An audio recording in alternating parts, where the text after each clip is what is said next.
Supermarket. Hi, Leigh and listeners. Great to see much needed rain these past days. We were starting to get very low dam water, and so the rain was really appreciated. The gum trees smell absolutely gorgeous. The koalas are out. The kangaroos are hopping around. It's springtime. Yay! Well, for our farmers, Jane, some rain is good. They like some, but not a lot, of course, as it's difficult to deal with flooded paddocks. Farmers tell us that they prefer it drier as they can add water, but when there's a deluge, they can do nothing. Yeah, we're actually seeing climate changing here. We get 100 mil dumps literally in a few hours. So to back up both, we have two 210,000 litre tanks and a couple of 20,000 litre tanks splattered all over the place. But during the drought, we actually had to pay for water delivery, and that's pretty expensive. So if you don't mind me asking, Jane, how much is a truckload of water? Well, going back then, it was about $200 a load, and we needed about 4 just to fill a little bit of the tank up. So I'm not sure what it is now, but I'm sure it's expensive. Yeah, wow. So on to what's in the news, Jane. Did you see that the ACCC is taking Coles and Woolworths to court for misleading shoppers? Yeah, misleading pricing tactics on hundreds of what they call everyday prices. And I was thinking about this, Leigh, how supermarkets rip us off and what I call illusionary pricing tactics. The one that really does my head in, Jane, is the end of aisle. Yeah, that's called gondola promotion. They build a huge, we've all seen it, they build a huge display at the end of the aisle with a large price tag that says, let's say $6.90. The normal price when you peer at the ticket is actually only $7.10. Wow. You're saying a whopping 20-cent savings? It gives the illusion that you're saving money. I think it's just to actually make you buy more. But anyway, I've been watching some items, and here's an example of a second way they deceive us. The product is normally $3.50. They put it up to $5. That's an increase of roughly 40%. Then they lower the price a month later, down to $4.50. So we've gone from $3.50 up to $5 and down to $4.50. But that's $1 more than the normal price. Exactly. It's not a real discount and a way of them permanently lifting the price. Why not just lift the price $1? I think people become promotionally sensitive, and a discount of 10 or 20% isn't enough. Yeah. In fact, the pricing managers come up with all sorts of shenanigans. They've actually made, for some of them, their price nationally. So that shenanigans is national. Well, they want us to think that we're getting a good deal. Jane, so I'm guessing you might know this one. Do you know the memory time of the original pricing by customers? Yeah, it's researched. It's 22 days, and that's how long they hold the price at a 50% increase so that you'll forget the original price. Then rather than a decrease of 10, 20% off, they'll make it a whopping 50% sale and bring the price down to $7.50 for a few weeks. So an example, a manufacturer sells the product to the supermarket for $6. The supermarket normal markup should be about $9.50. Instead, they make it $15. And then every few weeks, they half price it to $7.50. Phenomenal, really. That well, it does make you feel as a customer that you've got a bargain. Exactly. Yeah, exactly. Speaking of illusions, Jane, you really do need to read the fine print on the price tickets. Yeah. I had a moment this week. I went into the supermarket, a rarity actually, because I usually don't have to, with Box Divvy getting more and more groceries on board. Anyways, they had a 2 for $3 sale, it was. So when I looked closer, 1 was $1.50 and 2 was $3. Oh, wow. I think that's to get you to purchase more. I don't drink Coke, Leigh, but I've been watching the 1.25 litre bottles. And I noticed that Coles and Woolies never put them on the same week. They always alternate the weeks. And what that means for an independent grocer that does sell Coke is that they're competing against the supermarkets every single week of the year. Wow. They do that with Tim Tams as well. Okay. The follow the leader, Jane, is another one, and I've just noticed it happened in the last few weeks. Coles discounted cauliflowers and then Woolies did the same. They have such large control of the markets that then they suck dry all the cauliflowers from the suppliers, so no independent grocer can actually get them. Even Harris Farm that week had no cauliflowers and no broccoli. Yeah, we were really fortunate that we knew a local grower who could supply the cauliflower and broccoli, so our members didn't miss out. I think it's knowing our farmers, Jane, another really unique aspect of Box Divvy. So how many illusionary price tactics are we up to now? Oh, gosh, 6. Oh, I know, I've got a 7th. Supermarkets know that pricing of berries and bananas are very visible for customers. They know the price. So if they reduce the price of those, then typically they'll put a margin up on leafy greens, for instance. So if you're a kale purchaser, you're actually subsidising the berry purchasing customers. I hadn't thought of that one. That's a good point. So we see a pricing illusion. The home brand and the supermarket owned brand gets my back up because I don't know which brands are really not supermarket owned brands these days. The labels look slightly like well-known brands, and they trick you visually into thinking that it's an independent manufacturer. But when you actually read the label, it's not saying it's manufactured by Coles or Woolies, but maybe by another company that they actually own. They really do have pure market dominance. Yeah, Aldi actually have a home brand. It's called Farmdale. It sounds really, really clean and comes from the farm, but it's actually owned by Aldi, and they call that phantom branding. Gosh, well, I'm sure we could go on and on forever, but it's good to see that the ACCC is highlighting the issue and everyone's seeing a bit of the media coverage. I'm sure there's more to come. Yeah. Might I mention it at Box Divvy, we actually have complete price transparency. So you can see the price we've paid the farmer and the manufacturer, and then you can also see the markup. So members know what they're paying. Also, more importantly, Jane, who produced or farmed it and where it's actually coming from. Harkola are a local family business, and I have known them for some 20 years. I used to shop with them, Leigh, when they were just a little grocery store. Oh, wow. And they've grown, and it's good to see. So Jordan and myself actually went down to meet Julie, a family member who's working in the business, to talk about some of the history of Harkola and the challenges of running a medium-sized family business. Hi everyone, welcome, and we're going to have a little chat with Julie today from Harkola, who supply Box Divvy with groceries. Hi Julie. Hi, how are you today? Yeah, really good. Hey, I had experience with Harkola many years ago when you were just a shop. So could you talk to me about the generational aspect of Harkola and the family business? Yeah, so Harkola started in 1981. And we've started in the Auburn area, so this is our main location.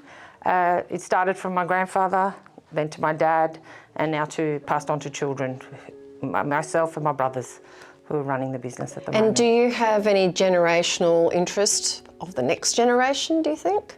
That's hopefully yes, but you know, these days we don't know with our kids, they all go into different directions, so no one is into business probably like what we are. Okay, and who's involved in, how many brothers and sisters are involved? So at the moment my mum still works with us, so she's with us. My oldest brother and my youngest brother and myself are in the business. And did you learn on the job or? Yes, we did.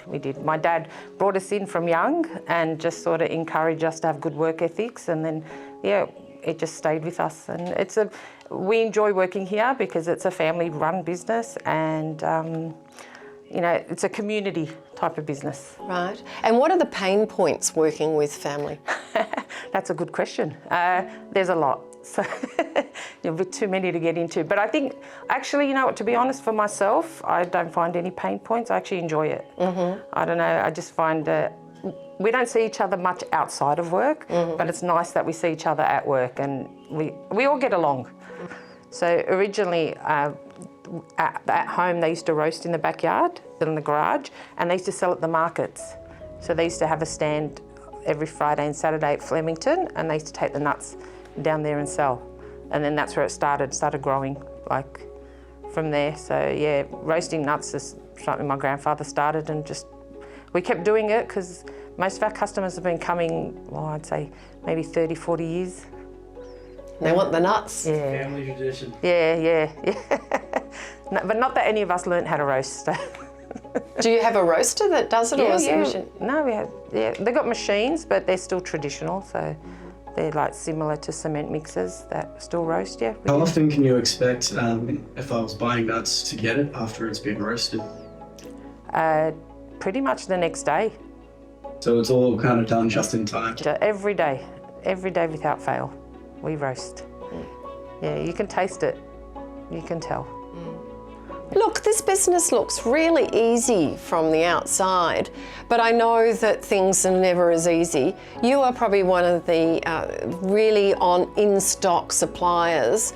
Is this about managing expectations, or is it about the systems that you have? Because I know you import a lot of your products. Yeah, it's more the systems we have in place. So, because we've been doing this for so long, we sort of now know what to order, when to order it, and we have a pattern of ordering. So we try to make sure things don't run out. So when we put an order, we know that something else is coming. So it's just practice. It's not easy, but it's a lot of work. But once you get it, worked out properly, it's easy to do.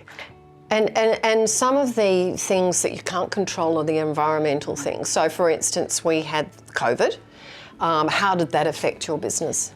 For our business, to be honest, COVID was probably a good thing. So In what way? In what way? Because when you run a food type of business, everyone still needs to eat. So people during COVID became more adventurous, so they were cooking more. So we were always selling. Right. So people were always buying, and like with us selling to you, everyone was selling. Yeah. So it was a good thing. Improved. Yeah. And it showed, what else I think? I think COVID showed people that you can actually cook. You don't So if people were doing a lot of takeaway and a lot of convenience food, suddenly now they're in the kitchen and they're cooking. How wonderful is that? Yeah, it was. And even for ourselves, it taught us how to cook. Like, just gave you that. And with cooking, do you give advice at all, down in the shop or? Yeah, we do. Well, with a lot of customers, especially if they're not, because we're from Lebanon, so we will know how to cook our own dishes. So when you get customers come in, they want to know, what's this product for? And we'll explain how we cook it and just give a bit of advice on that. Because people like to learn. I think it's very important. Yeah. You say Lebanon, and so a lot of your products are from there. Where else are your products from? So Lebanon, we do a lot. We do a lot through Turkey. We do a lot through, we do a lot of Australian products. We do America.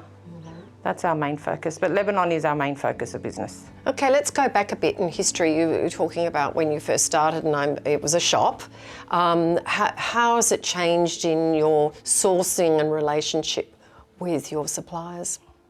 Firstly, it's expanded, so we've got more suppliers we deal with, but we also have a big trusted relationship with our suppliers. So we're very loyal as a business. So if you've been our supplier for 20 years, even if someone comes in with a little bit better price, we do stay with that supplier. We like to keep our suppliers that we know give good product. And in business. Yeah, and we don't like to chop and change, because my dad, when he started the business, he back then there was no contracts to sign and that, so it was always on a handshake, and we still run the business the same. So if you're good with us, we'll always be good with you. And we don't cut corners, so we're very loyal, as everyone says. Which is good. It's good. Yeah, that's kept us in business for that long. Now, you mentioned Lebanon. At the moment, we've got some political issues there. Have you started thinking through the what ifs? Yeah, we have. So we've put a plan. There's a plan in place that stock is on a quicker rotation. So we're sort of, instead of shipping maybe 2 or 3 a week, we're shipping 4 or 5 containers a week, just in case something does happen. So you're slightly ahead. Yeah, we're ahead at the moment. Yeah. And do you have some of the family go to Lebanon, meet your suppliers, looking at how they're doing their work, so you've got some idea of down the chain?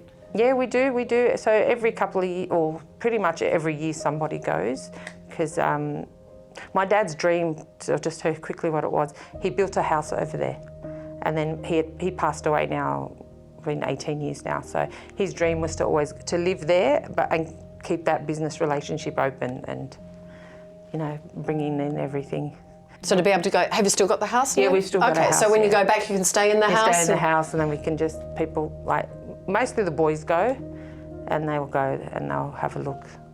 And I think, and we have, like I said before, we have a very good relationship with our suppliers in Lebanon. So, and we trust them. It's like our business is their business. Because if we stop buying from them, then, you know, it just affects them. So we just sort of keep that relationship very, very good.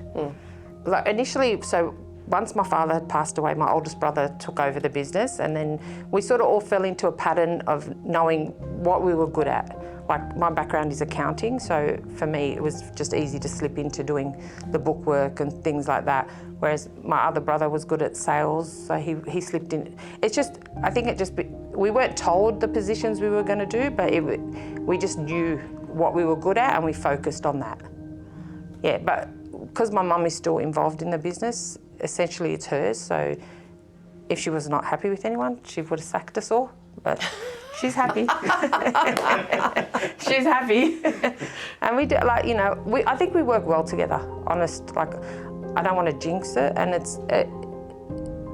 we just do, I don't know how it works, but we just work well together.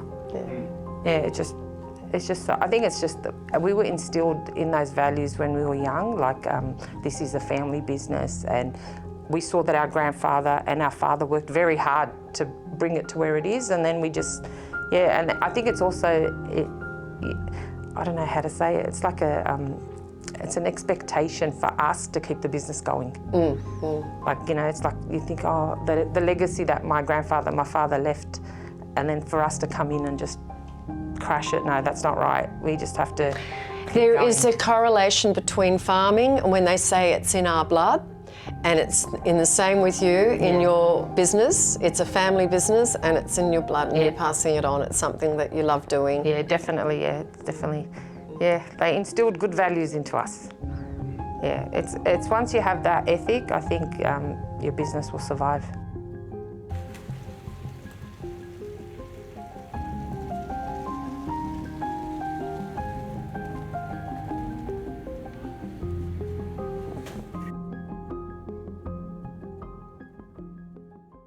Wasn't that a great interview, Leigh, with Julie? It was. Yeah.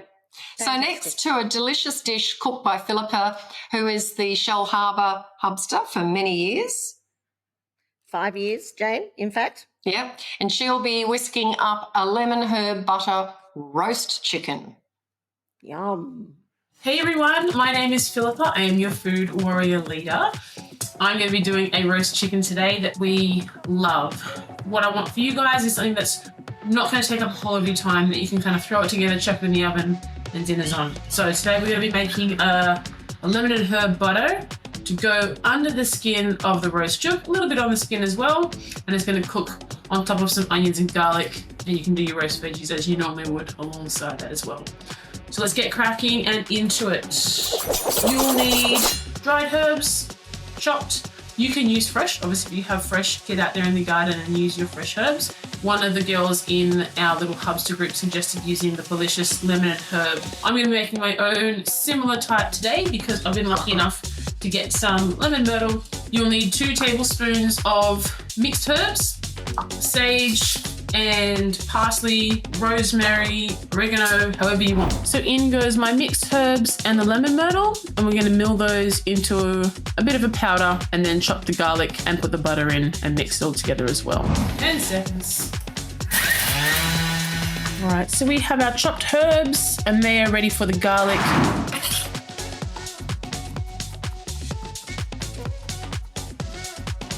I'm going to add half a teaspoon of black pepper and half a teaspoon of salt.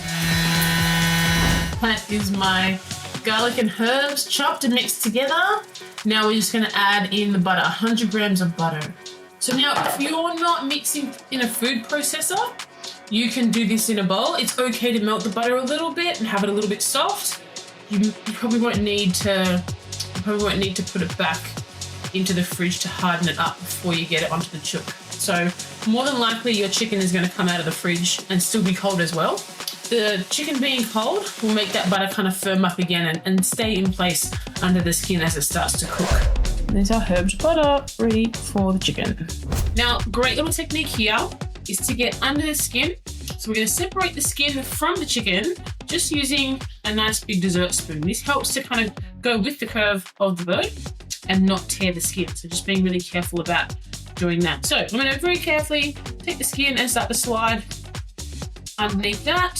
So you want to make sure you do this without tearing the skin. There we go, it's a bit better. So you can get the lemon and herb butter right in there.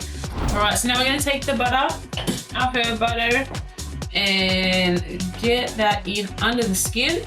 And the beauty of this is you just get it in and you can spread it out as we go or after. Okay, we just want to get that in there. So you're going to use most of it under the skin. So probably about 2/3, 3/4 goes under the skin, so it really gets in there and that flavour gets into the chicken.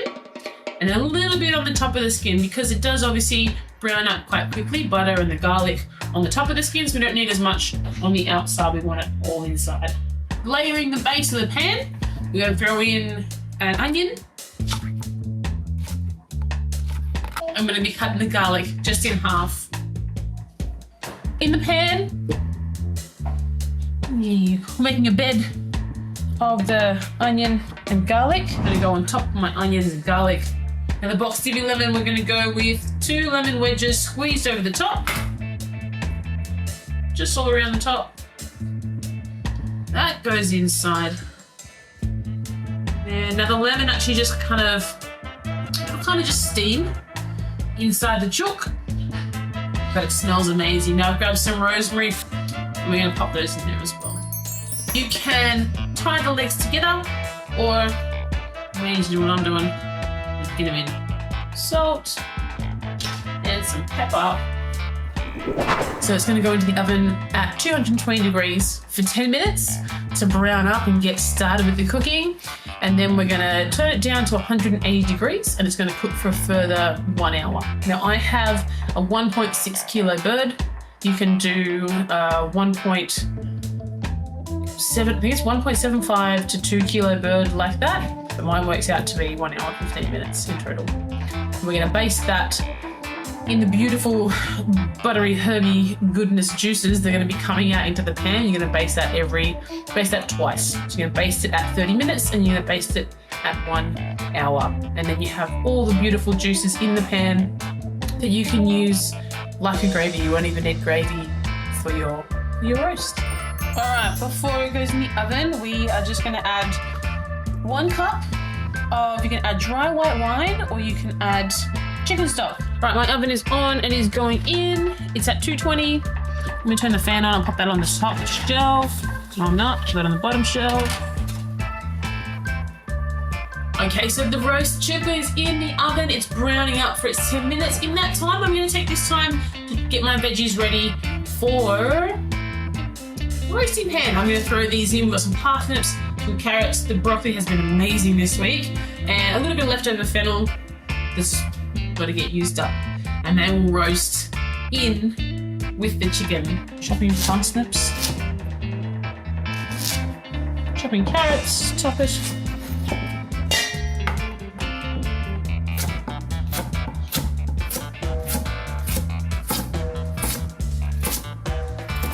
And I like to use a little smaller paring knife to cut the floats off so there's less mess. It's been 30 minutes. We're going to baste the chook.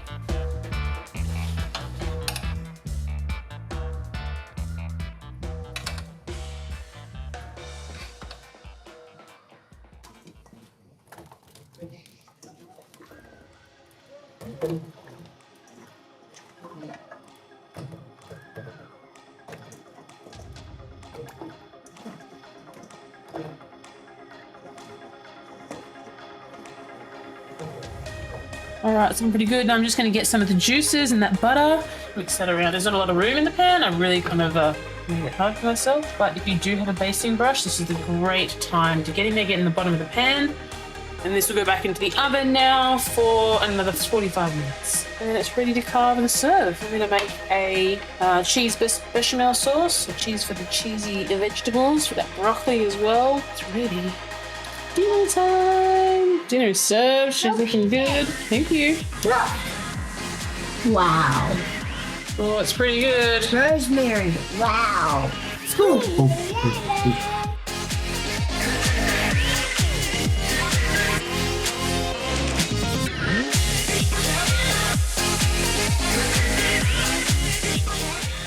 Chicken reminds me Christmas is around the corner, Jane. Oh, yeah. We will have one more episode, then our Christmas special.